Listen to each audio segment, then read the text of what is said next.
요한계시록 말씀을 같이 살펴보도록 하겠습니다. 계시록 말씀은 참 많은 목사님들이 설교하기가 참 부담스러워하는, 설교를 못해서가 아니라 이 많은 그런 어떤 환상 계시와 또 여러 가지 상징들로 인해서 이제 이것을 어떻게 하면 잘 해석을 할 수 있을까라는 그런 문제 속에 또 오해를 살 수 있고 또 다르게 생각하시는 분들이 있기 때문에 계시록을 참 설교하기가 참 어렵습니다. 그래서 보통은 계시록 3장까지 7교회까지만 설교하고 그다음에 4장부터는 이제 잘 안 하시고 그런 경우가 있는데, 저는 여러분과 함께 이 계시록 4장을 드디어 같이 살펴보길 원합니다. 수많은 환상 계시들이 있고 또 우리가 이해할 수 없는 여러 가지 일들이 있지만 최대한 보수적으로, 성경 중심적으로 여러분들에게 말씀을 나누고 그 사이에서 하나님 주시는 말씀이 무엇인지를 같이 살펴보는 시간이 되었으면 좋겠습니다. 자, 오늘 본문을 이제 한 절 한 절씩 이렇게 강해하면서 살피겠는데요. 자, 1절을 보시면은 2일 후에 내가 보니 하늘에 열린 문이 있는데 내가 들은 바 처음에 내게 말하던 나팔 소리 같은 음성이 가로되 이리로 올라오라, 이후에 마땅히 될 일을 내가 내게 보이리라 하시더라 라고 기록이 되어 있습니다. 자, 그러니까 예수님께서 온 땅과 만물을 통치하시는 통치자 예수께서 이제 소아시아 7교회를 돌아다니면서 그 각 교회마다 말씀을 하신 겁니다. 그러다가 예수님께서 하늘에 이제 올라가셔서 어떻게 올라갔는지는 기록이 되어 있지 않지만, 예수님은, 부활하신 예수님은 온 땅과 하늘을 동시에 또 임재하시는 하나님이시기에 또 하늘에서 이 요한, 땅에 있는 요한을 향해서 이제 하늘 문을 여시고 나팔 같은 큰 음성으로, 그 나팔 같은 큰 음성이라는 것은 우리가 나팔 소리에 압도되지 않습니까? 나팔 소리 큰 그 브라스 밴드들이 빠방 하면서 하게 되면은 그 압도감이 있어요. 근데 그 압도하는 그런 음성이 누구의 음성이냐? 바로 우리의 구주 되신 예수 그리스도의 음성인데, 하늘문을 딱 여시면서 예수 그리스도께서 뭐라 말씀하셨냐면, 요한아 이리 올라오라, 이후에 마땅히 될 일을 내가 내게 보이리라 라고 말씀하셨어요. 올라오라라고 하신 것은 어떤 의미를 가지고 있느냐? 지금 우리가 살고 있는, 요한이 땅 밟고 있는 그 현실의 세계, 우리가 살고 있는 세계와 그리고 예수께서 지금 계시는 하나님의 보좌에 계시는 그 하나님의 영적 세계가 실존하고 존재하고 있다는 것을 말씀하고 있는 것입니다. 당연한 얘기일 수도 있겠지만 우리 믿는 자들은 하늘의 그 영적인 세계가, 다시 말해 하나님의 나라가 실존하고 있다는 것, 그리고 지금도 우리 가운데 있다는 것을 믿으시기를 주의 이름으로 축원합니다. 그의 나라는 지금 눈에 보이진 않습니다. 육체의 눈으로, 육신의 눈으로는 볼 수는 없으나 분명히 하나님의 나라는 계시고 거기에 하나님의 보좌가 계십니다. 요한계시록 21장 2절 말씀 끝부분에 보면은, 또 내가 보니 거룩한 성 예루살렘이 하나님께로부터 하늘에서 내려오니 그 예비한 것이 신부가 남편을 위하여 단장한 것 같더라 라고 기록되어 있어요. 우리가 예수님 오시는 그날이 되면 하나님이 계시는 그 하나님의 나라 그 자체가 이 땅에 내려오게 되는 줄 믿으시기를 주님을 축원합니다. 그래서 그 나라를 우리는 이제는 눈으로 본 바요, 손으로 만진 바요, 귀로 들은 바 할 수 있는 실제적인 나라로 받을 수가 있다는 거죠. 근데 이게 왜 중요하느냐? 이 믿음이 있어야 우리가 이 땅에만 소망 두는 마음에서 이제 하늘에 소망을 두고 살아가는 그런 사람이 될 수 있다는 것입니다. 모든 소망은 하늘에서 오는 줄 믿으시길 주님을 축원합니다. 땅에서 소망을 얻는 것이 아니라 하늘에서 하나님 계시는, 소망의 주님 계시는 하늘에서부터 소망이 주어지기 때문이라는 거예요. 그래서 그걸 믿을 때 소망이 하늘에서 있구나라는 것을 알 수가 있다는 것이죠. 자, 그런데 자 보십시오. 자, 2절을 보시면요. 자, 이리로 올라오라 하고 나서 요한이 성령의 감동을 받아서 물리적으로 올라갔는지 아니면 성령께서 그 영안을 열어주셔서 영적으로 봤는지 우리는 알 수 없으나, 그가 분명한 것은 하나님 나라를 목도하게 되었고 그 가운데 하나님의 보좌를 보았다는 것입니다. 자, 2절 다시 한번 보시겠습니다. 내가 곧 성령에 감동하였더니 보라, 하늘에 보좌를 베풀었고 그 보좌의 위에 앉으신 이가 있는데 라고 얘기하고 있어요.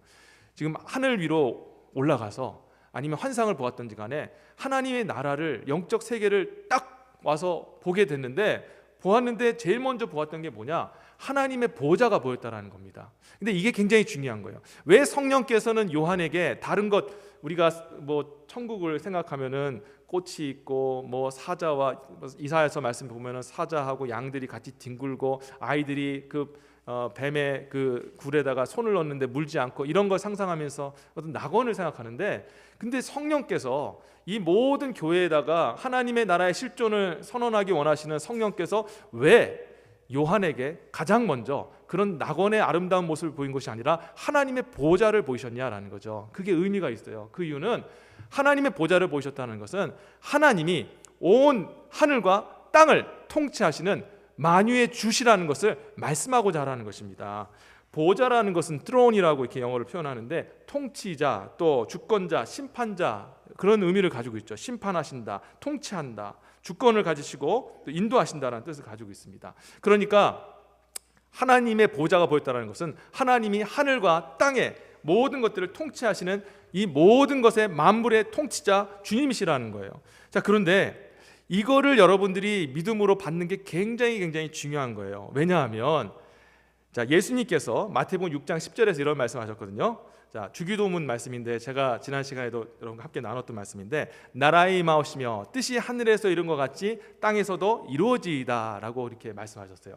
예수님께서 주기도문을 가르쳐 준 것은 너희가 이 기도를 통하여서 이 기도를 믿으라는 거죠. 내가 이 기도를 통하여서 이것이 이루어질 것을 믿으라라는 그런 교육적인 차원에서 가르쳐 주신 거 아니겠습니까? 그래서 예수님이 우리에게 뭘 믿으라는 거냐면 나라가 임한다는 걸 믿어라. 아까 말씀드렸던 계시록 그 말씀에 21장 말씀에도 기록된 것처럼 하나님의 나라가 이 땅에 임한다라는 것, 예수가 이 땅에 마지막 심판하러 오시는 그날 하나님의 나라가 실질적인 우리의 본향이 우리에게 임한다라는 것을 믿으라는 거예요. 그게 우리에게 가르쳐 주신 예수님의 기도 제목인데, 두 번째로 가르쳐 주신 기도 제목이 뭐였어요? 하늘에서 그 뜻이 이룬 것 같이 땅에서도 이루어지리라라고, 그걸 믿으라는 겁니다. 이게 무엇을 의미하냐면 우리가 이 세상을 살면서요, 환난과 어려움을 겪고 살지 않습니까? 또 문제와 또 괴로움 속에서 마음이 힘들고 어려울 때 살아가고 있어요. 물론 여러분 인생에 좋은 일도 있으시고 또 행복한 일도 있지만 또 상당수 많은 그런 인생의 포션이, 그 부분이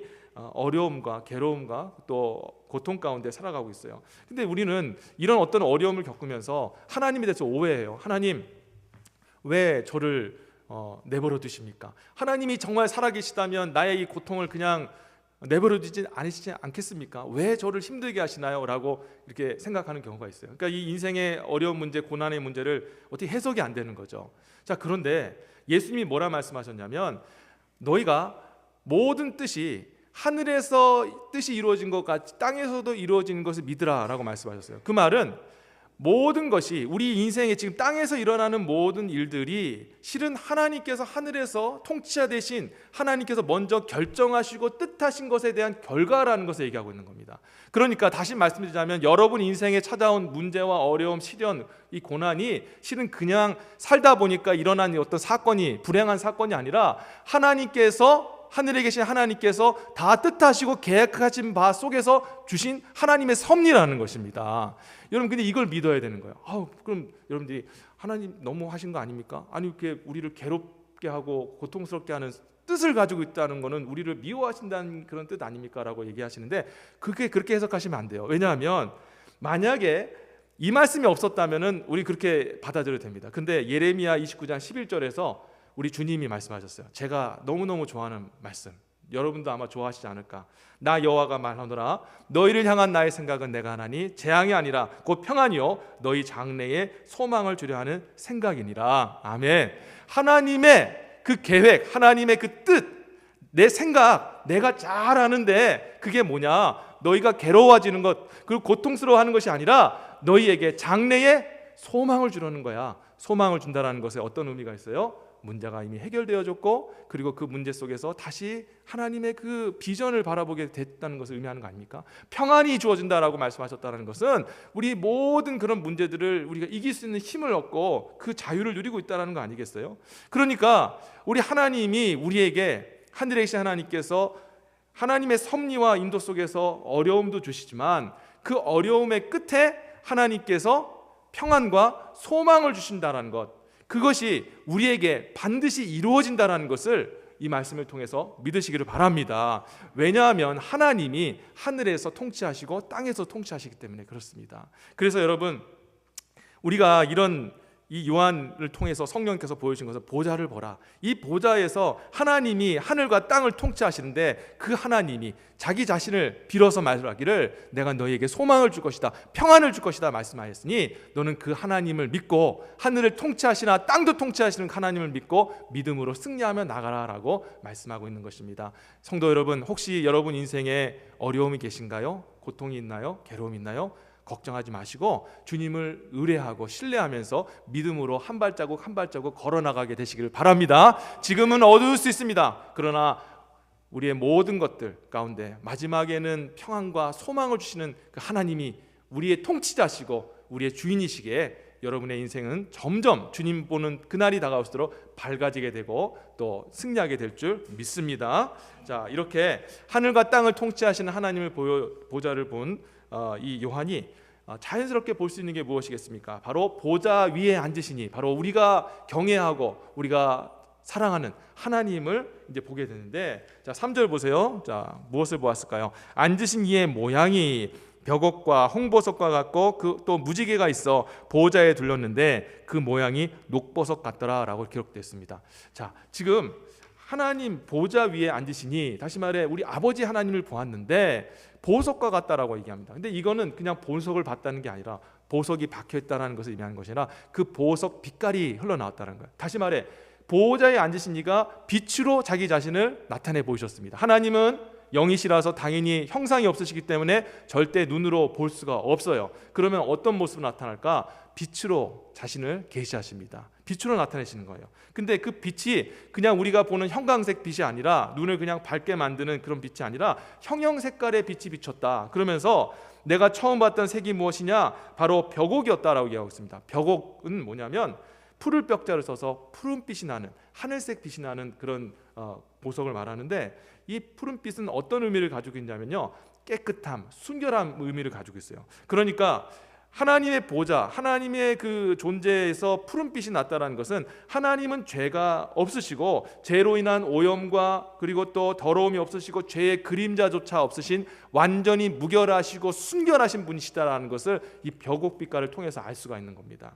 자, 두 번째, 홍보석이 있었는데 이 홍보석은 말 그대로 붉은 빛을 비칩니다. 핏빛의 이 붉은 빛은 무엇을 의미하는 거냐? 바로 하나님의 정의의 심판 가운데 나타나는 하나님의 거룩하심과 정의로우심을 얘기하는 거예요. 하나님은 심판하시는 하나님이다. 죄와 죄에 속해 있는 그 많은 사람들과 죄 가운데 종로를 타는 것들을 그냥 내버려 두지 아니하시고 반드시 정의의 심판을 하여 죄를 없애시고 세상을 순결하게 하시고 정결하게 하시는 이가 바로 하나님이시다라는 것을 알 수가 있어요. 심판의 주님이시다. 자, 세 번째, 사도 요한이 이제 무엇을 봤느냐? 녹보석 같은 빛을 봤는데 그 빛이 무지개와 같다라고 기록되어 있습니다. 자, 다시 한번 3절 중반절 보시면 또 무지개가 있어 보좌에 둘렀는데 그 모양이 녹보석과 같더라. 예, 빛이 비쳤는데 무지개빛처럼 화려한 그런 빨주노초에 그런 빛이 비치더라는 겁니다. 저게 무지개 아닌가라는 생각이 했던 거죠. 자, 근데 이 무지개가 어떤 의미일까? 요즘에는 무지개가 좀 다른 의미로 쓰이지 않습니까? 좋은 건데 꼭 무지개를 이상한 사람들이 이상하게 쓰고 있어요. 그런데 무지개는 바로 하나님의 은혜의 상징 아니겠습니까? 노아 시대에 수많은 사람들이 하나님 앞에 범죄하여서 그 악의 극에 달했을 때 하나님께서 어떻게 하셨어요? 물로 그 모든 숨쉬는 모든 것들을 노아와 그 가족들만 빼고 다 쓸어버리지 않으셨습니까? 근데 하나님 후회하신 거예요. 내가 물로 그들을 심판한 걸 후회한다. 그러면서 노아와 노의 그 자부들과 또 그 함께 살았던 방주에 있었던 모든 그 동물들에게 함께 약속을 한 거예요. 내가 이 무지개를 보일 때 다시는 너희를 심판하지 않겠다. 물로 심판하지 않겠다. 그렇게 약속을 해보셨습니다.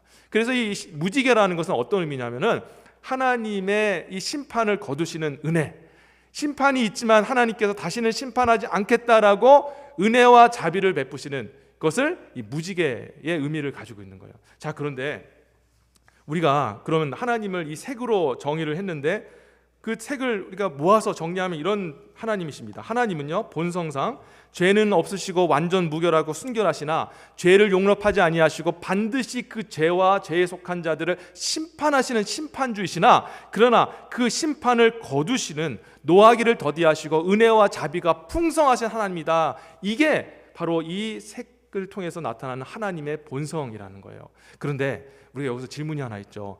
아니, 심판하시는 이인데 왜 다른 한편으로는 또 심판을 거두시는 이인가? 우리가 이렇게 두 가지 의견을 가진 어떤 캐릭터를 가진 사람들을 뭐라고 얘기합니까? 다중인격자라고 얘기하지 않습니까? 갑자기 어떤 분들 중에서 웃다가 갑자기 또 인상 쓰고 그런 사람도 있으면은 피곤하잖아요. 예, 그냥 웃으려면 웃고 뭐 아니면 찡그리려면 찡그리지, 이렇게 왔다 갔다 하는 사람들 보면 이상하신 분이네 이렇게 생각을 하지 않습니까? 그런데 여러분, 이 하나님의 성품이, 정말 본질적인 성품이 심판하시는 하나님, 정말 무섭게 홍보석 피해시 심판하시는 그 하나님이신데, 또 한편을 보면은 무지개 빛깔을 보이면서 내가 용서한다, 은혜를 베풀겠다, 자비를 베풀겠다라고 말씀하시는 거예요. 그러면 이 완전히 다른 두 성품이 지금 부딪히고 있는데, 그럼 도대체 하나님은 누구시냐라는 거죠. 근데 하나님이 그 모든 것들을 다 가지고 계신 분이에요. 왜 그러냐면 우리가 하나님 앞에 범죄하여서 하나님의 그 피의 심판을 받아야 되는데, 우리 대신에 누가 심판을 받으셨습니까? 바로 하나님의 아들 독생자 예수 그리스도가 저와 여러분을 대신하여서 하나님의 심판을 받으신 줄 믿습니다. 그 심판을 하나님이 쏟으신 거예요. 누구에게? 피의 심판을 우리에게 쏟으신 것이 아니라 바로 하나님의 아들 예수 그리스도에게 쏟으신 거예요. 그리고 나서 하나님께서 저와 여러분에게는 무지개를 보이시며, 나는 너희를 심판하고자 했으나 너희를 사랑하여 나의 아들을 대신하여 심판받게 하고 내가 너희를 죄를 용서해주고 너희를 구원하노라. 나는 은혜롭고 자비가 풍성한 긍휼의 하나님이로다 라고 말씀하시는 거예요. 여러분, 이 예수 그리스도의 위대한 희생으로 말미암아 저와 여러분들이 주님 앞에 죄 용서함을 받고 하나님 앞에 나아가게 된 줄 믿으시길 주의 축원합니다. 바로 예수님 때문에 우리가 살아갈 수 있었고, 바로 예수님의 희생 때문에 하나님이 하나님 되실 수 있었다라는 것입니다. 여러분, 그래서 우리가 얼마나 큰 은혜를 받았는지 저와 여러분들이 항상 감사하시는 저와 여러분 되시기 바랍니다. 신자가 되었다라는 것, 예수 믿게 되었다라는 것은 기적이에요. 기적. 수많은 사람들이 있는데 그 수많은 사람들 중에서 왜 나를 선택하셨을까? 여러분, 기적 아닙니까? 여러분, 우리가 로또리 같은 거 여러분 하시는데 혹시 사보신 분은 막 몇만 분의 1이라고 그러는데 간절히 되기를 막 그렇게 사모하는 마음이 잠깐이라도 있잖아요. 거의 대부분 안 되지만 여러분, 그렇게 로또도 우리가 사모하는데 수많은 사람들 중에서, 수많은 인류 중에서 저와 여러분들을 탁 선택하여서 너는 내 자녀라, 내 백성이라, 그리고 내가 너를 내 백성과 자녀 삼기 위하여 너의 죄를 용서해 주노라 하면서 그의 아들 예수 그리스도를 이 땅에 보내주시고 우리를 위해서 십자가에 달려주게 하신 그 하나님의 은혜 생각해 보면 얼마나 감사하느냐라는 것이죠. 성도 여러분, 감사할 제목이 없다 할지라도 우리가 구원받았다는 그 사실, 예수께서 우리 가운데 오셨다는 그 사실만으로도 감사하게 되시는 저와 여러분 되시기를 주의 이름으로 축원합니다. 아멘. 자, 하나만 더 살펴보겠습니다. 자, 4절은요 제가 다음 구절하고 연결이 있기 때문에 다음에 강의할 때 말씀드리고요, 5절 보고 나가겠습니다. 자, 보좌로부터 번개와 음성과 내성이 나고 보좌 앞에 7 등불을 켠 것이 있으니 이는 하나님의 7 영이라 라고 그랬어요. 자, 지금 어떤 상황이냐면요, 요한이 올라가서 하나님의 보좌를 봤습니다. 보좌를 보고 나서 하나님의 그 형상을 봤는데 벽옥과 또 홍보석과 녹보석 같은 그 빛으로 비추는 그 하나님을 통해서 하나님이 누구신지를 발견한 겁니다. 자, 그런데 그 하나님 앞에 그 24 장로들이 보좌를 틀고 앉아 있었는데, 그건 다음에 설명하고요. 그리고 나서 하나님이 계시고 그 옆에 하나님 보좌 우편에 하나님의 아들 예수 그리스도가 지금 계시죠. 그런데 그 앞에 7 불이, 여기 보면은 7 불이 불타오고 있었다라고 기록됐습니다. 근데 그게 뭘까? 요한도 그 모습을 보았을 때 의구심이 생겼겠죠. 도대체 저 7 등불이 무엇인가?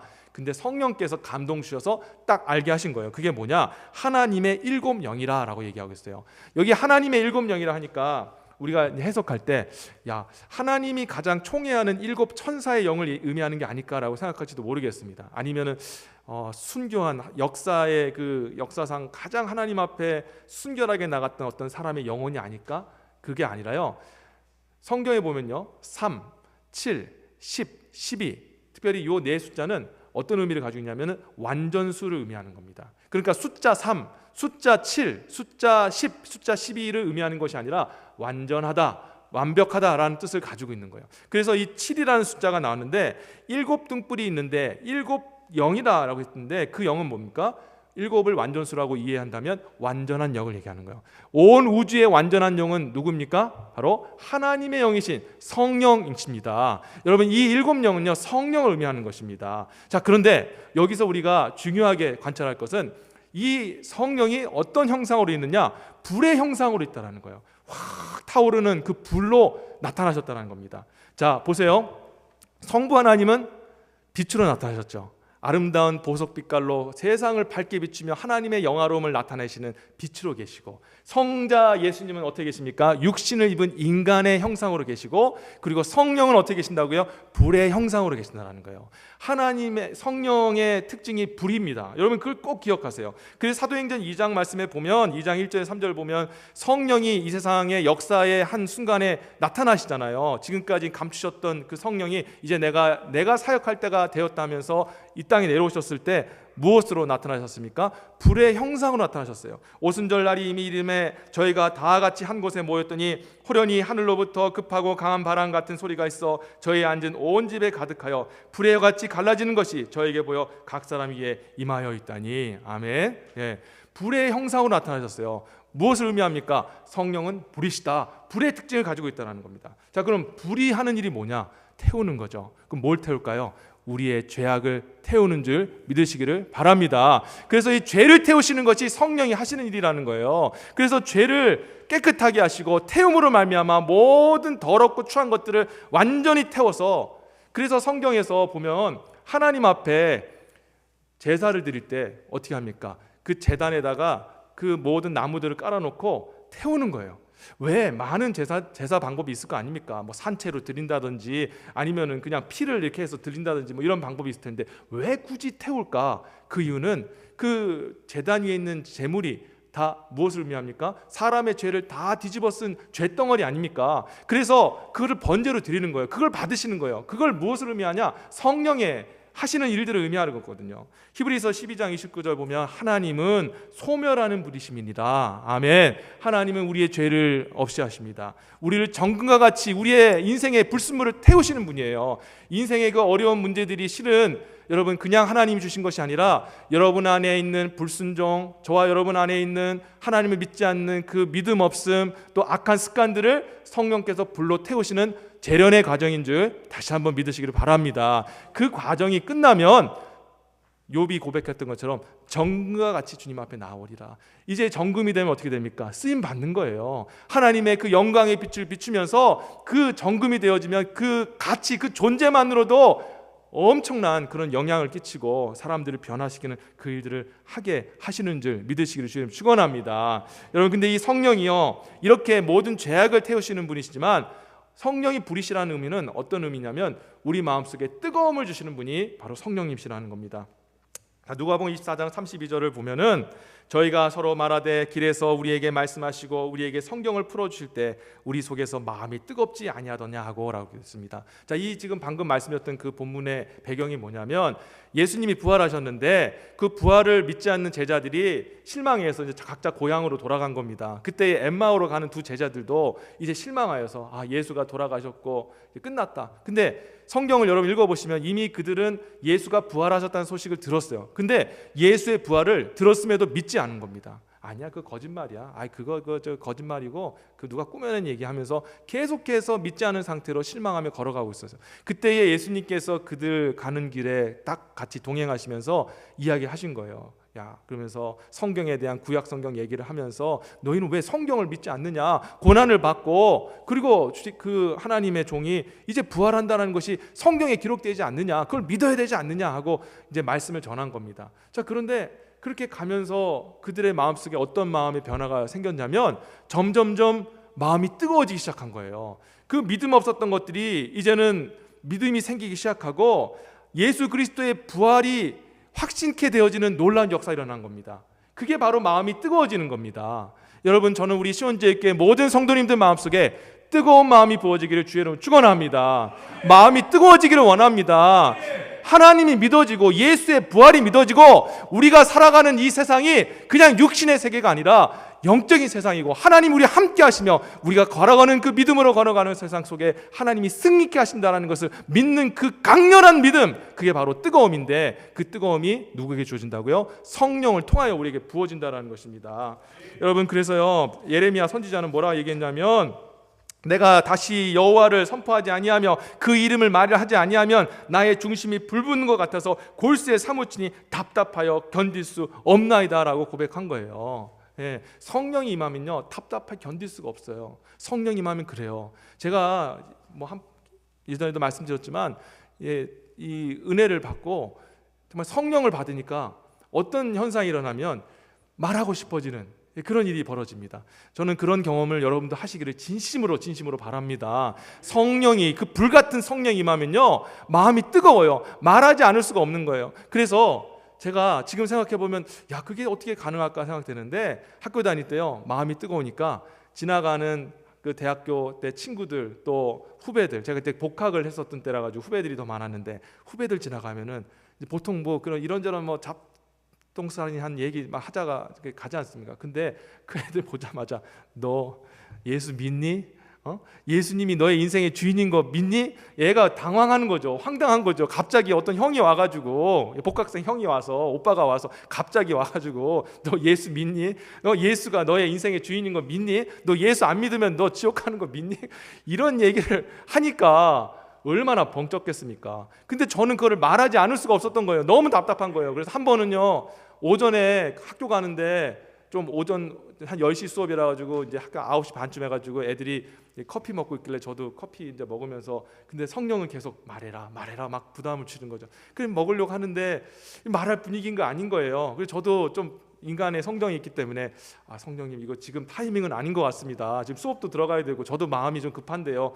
참았어요. 근데 수업 내내 너무 답답해서 견딜 수가 없었던 거예요. 그래가지고 수업 끝나자마자 그 친구들 이제 집에 가려고 하는데 가가지고 손 붙잡고 야, 너 예수님 믿냐? 얼마나 당황스럽겠습니까? 근데 두 커플이 있었는데 제가 걔네들 붙잡고 제 자취방에 끌고 간 거예요. 둘이 가가지고 거기서 복음 전하고 그 자리에서 애들하고 기도했더니 얘네들이, 여러분 그 미친 짓 아닙니까? 그 어떤 형이 와가지고, 오빠가 와가지고 자기를 끌고 가가지고 자취방에서 복음을 전하는데 뭐 짜증 나겠죠, 그렇죠? 근데 진짜 저는 놀라운 일이, 복음을 전했는데 예수 믿겠다는 거예요. 여자애는 교회를 안 다녔어요. 근데 남자애는 교회를 다녔다 그만뒀어요. 근데 이 남자애가 먼저, 보통 여자 아이들이 이제 마음이 이제 착하고 여리니까 먼저 예수 믿을게요 뭐 그렇게 얘기를 하는데, 이 남자애가 먼저 얘기를 하는 겁니다. 형 말 들으니까 교회 가야 될 것 같아요. 그런 얘기를 하는 거예요. 그러니까 옆에 있던 여자 친구가 자기 남자친구가 믿는다고 하니까 자기 덩달아 저도 믿을게요 그러는 거예요. 그래가지고 그때 기도하면서, 여러분 저는 그때 야, 이거구나. 성령의 이 붙들림 받고 충만함을 받으면 이 뜨거운 마음으로 인해서 내가 전하지 않을 수가 없는 거예요. 여러분, 우리가 복음을 전하고 거룩하게 하나님 백성으로 살아가는 게 얼마나 힘듭니까? 여러분 고생 많으시잖아요. 하나님 앞에, 하나님 오늘도 거룩하게, 오늘도 복음 전하며 살게 해주십시오라고 기도하시잖아요. 정말 감사한 일이고 복되고 귀한 결단입니다. 그런데 그 결단만으로 안 되는 거예요. 불을 받아야 되는 거예요. 불이신 성령이 여러분 마음 가운데 불을 던지셔야 그 일이 가능한 줄 믿습니다. 여러분 마음속에 내 능력을 넘어서는 그런 하나님의 압도되어지는 그 신령한 능력이 우리 가운데 부어질 때 우리는 말을 할 수밖에 없는 거예요. 복음 전하는 것도 실은요 성령 충만함을 받을 때 그 뜨거운 마음으로 전하는 겁니다. 내가 전하지 아니하면 H마트인 데 갔는데 그 가는 발걸음도 얼마나 여러분 소가 정말 푸죽간에 끌려가는 마음으로 가는 거 아닙니까? 그런데 거기까지 걸어가는 거, 거기 가서 전도지를 전하고 그리고 예수 믿으세요라고 하는 것이 그게 인력으로 되는 게 아니라는 거예요. 성령의 충만함을 받아야 된다는 것입니다. 왜? 성령이 불이시거든요. 우리 마음을 뜨겁게 하시는 영이거든요. 근데 여러분 고린도전서 12장 3절에 보면은요 사도 바울이 이렇게 얘기했어요. 그러므로 내가 너에게 알게 하노니 하나님의 영으로 말하는 자는 누구든지 예수를 저주할 자라 하지 않고 또 성령으로 아니하고는 그 누구든지 예수를 주시라 할 수 없느니라 라고 말씀하셨어요. 이게 무슨 말일까요? 성령이 계신 사람만이 예수님이 십자가에 달려 저주받아 죽은 사람이다 라고 말하지 않고 성령을 받은 사람만이 예수님이 나의 주님이십니다 라고 고백할 수 있게 된다는 거예요. 여러분 우리가 쉽게 지금 예수님을 우리 주님으로 고백하고 예수의 십자가가 그냥 저주받아 죽은 그 형벌의 십자가가 아니라 우리를 위한 대속의 십자가라고 믿어지잖아요. 근데 그게 믿어지는 것이 여러분이 설교를 많이 들어서 세뇌돼서 그런 게 아니라 성령께서 여러분 마음 가운데 그것을 믿게 역사하셨다는 겁니다. 자, 그러면 저와 여러분이 지금 제가 물어볼 때 여러분 예수 믿으세요? 예수님이 주님이신 것을 믿습니까? 라고 물어봤을 때 다 아멘하고 답하시죠. 그러면 그 마음속에 뭐가 있다는 거예요? 성령이 있다는 거예요. 그럼 성령이 계시다면 여러분 결론적으로 여러분 마음이 뜨거워야 정상입니까? 차가워야 정상입니까? 뜨거워야 정상인 거예요. 예, 장로님 말이 맞습니다. 예, 정례님 저는 아멘입니다. 아멘. 예, 우리 장로님 힘이 납니다. 예, 뜨거워야 정상인 거예요. 차가운 게 이상한 거예요. 차가운 게. 여러분, 우리 하나님의 사람들은요, 영의 사람이에요. 불같은 성령을 받은 사람이기 때문에 뜨거워야 정상인 줄 믿으시기를 바랍니다. 보좌 앞에 계신 그 하나님, 그 요한을 통하여서 가장 먼저 왜 성령께서 하나님을 보여주셨을까? 왜 성령을 보여줬을까? 그 불처럼 타오르는 그 성령을 보여줬을까? 바로 성령이 바로 그런 하나님이라는 거예요. 성령을 받았다면 내 마음이 뜨거워야 될 줄 믿습니다. 그럼 왜 뜨겁지 못하느냐? 우리가 성령을 받아들이지 못하기 때문에 그런 거죠. 성령은 인격적인 분이십니다. 성령 하나님의 인격이라서 강제로 막 문 열어라 그러면서 막 따고 들어가고, 예? 그렇게 하지 않으셔요. 성령은요, 인격적인 분이라 우리가 마음을 열고 주여 내가 주님을 맞아드립니다. 주님 나를 지배하여 주옵소서, 나를 통치하여 주옵소서 하라고 마음을 열 때 주님께서 들어가 주시는 분인 줄 믿으시기를 주의 이름으로 축원합니다. 그래서 우리가 뜨거움을 다시 회복하기 위해서는 성령을 받아들여야 돼요. 성령은요 언제 오시느냐? 내 생각과 내 뜻과 내 계획들을 다 내려놓고 오직 하나님의 뜻, 성령의 그 뜻만을 나의 뜻으로 여기고 성령께서 주시는 그 길이 내 인생의 비전이라고 믿습니다라고 자기 것을 내려놓고 하나님의 것을 받아들이는 사람에게 성령이 기꺼이 들어와 주시는 줄 믿으시길 바랍니다. 그 일을 가능하게 할 때, 그 일을 할 때에 그건 여러분의 할 일이거든요. 여러분이 할 일이라는 거예요. 거기까지 여러분이 하는 일입니다. 그렇게 해서 주님, 제가 주님을 받아들입니다라고 성령을 받아들이면 불같은 성령이 여러분 가운데 임하게 되어지면 여러분 마음이 막 뜨거워지는 거예요. 어떤 마음이 생기냐? 처음에 믿어지지 않는 그 말씀이 믿어지기 시작합니다. 신앙생활 열심히 한번 해보겠다라는 열정이 생기게 되고 주님의 몸된 교회를 위하여 헌신하겠다라는 마음이 막 뜨거움이 멈춰 흐르는 거예요. 그리고 옆에 있는 사람들 보면은 복음을 안전할 수가 없는 거예요. 내가 정말 보니까 체험하니까 하나님 살아계시더라, 하나님 살아계시다, 진짜 살아계셔라고 말하지 않을 수 없도록 여러분의 마음속에 뜨거움을 부어주신 줄 믿으시기를 바랍니다. 여러분, 그런 일을 할 때에 기적이 일어나는 거예요. 우리 하나님의 사람은요 그 기적을 보고 목도하고 체험하며 그 기적 속에서 살아가라고 부름받은 사람이라는 거예요. 우리의 인생은 하나님께서 그렇게 만드신 거예요. 그래서 사도 바울이 고백했잖아요. 성령이 너에게 임하면 뱀 독을 먹어도 산다, 뱀에 물려도 산다, 불에 들어가도 건짐을 받는다. 그게 어떻게 그게 가능한 일입니까? 하나님의 영이 붙들면 가능한 줄 믿으시길 바랍니다.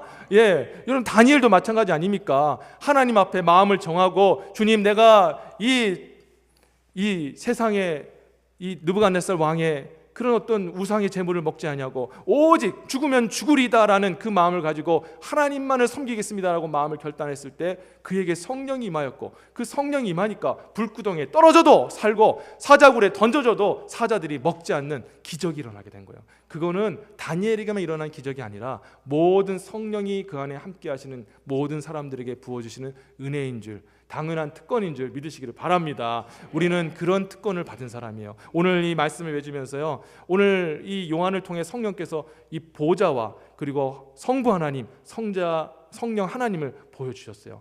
여러분, 이것이 가장 기본이고 이 하나님, 지금 눈앞에 보여준 이 하나님의 실존하는 세상을 여러분들이 믿을 때 여러분은 승리하며 나갈 수 있는 그런 하나님의 영광스러운 하나님의 도구가 될 수가 있는 줄 믿습니다. 이제 말씀을 맺겠습니다. 오늘 여러분과 함께 눈에 보이지 않지만 실존하시는 그런 하나님의 나라, 그 나라의 한가운데 있는 그 하나님의 영광의 보좌, 그리고 또 보좌와 곁에 계시는 우리 성령 하나님에 대해서 같이 살펴보았습니다. 오늘 그것을 여러분의 평생의 마음속에 기억하시고 천국을 여러분 함부로 상상하지 마세요. 계시록에 기록되어진 그 말씀을 여러분들이 오늘부터 설교를 들으면서 그것으로 여러분들이 머릿속에 형상화하시면 됩니다. 그게 말씀에 근거하여서 주어진 그 하나님의 나라가 진짜 하나님의 나라예요. 그게 실존이고 그것이 바로 우리에게 임하는 그 하나님의 은혜라는 걸 기억하면서 여러분 다시 여러분 말씀으로 승리하시는 저와 여러분 되시기를 주의 이름으로 축원합니다. 아멘. 자, 같이 기도하겠습니다. 오늘 말씀 붙들고 기도했으면 좋겠습니다. 하나님, 특별히 불의 모습으로, 불의 형상으로 와서 모든 우리의 죄악들을 태우시고 우리 마음속에 뜨거움을 주시는 그 성령님이 우리 가운데 함께하고 계시다라는 것, 우리에게 임재하고 계시다라는 것을 오늘 같이 알게 되었습니다.